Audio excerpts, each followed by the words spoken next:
Hello everyone. In this video, I'll show you how to upscale an image using Canva. First, open Canva and log into your account.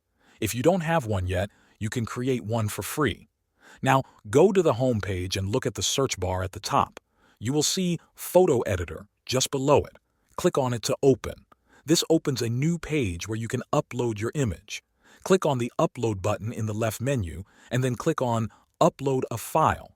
Choose the image you want to upscale from your computer. Once the image loads, you'll see it in the center of the screen. On the right side, click on Edit Image. Now, on the left side, go to Adjust and find the tool that says Auto Adjust. Click on it to improve the image quality slightly. Finally, go to the top right corner again and click on the Download button. Choose PNG or JPG for better quality, then click Download to save the upscaled image to your computer. And that's it. You've now enhanced your image using Canva. Thanks for watching.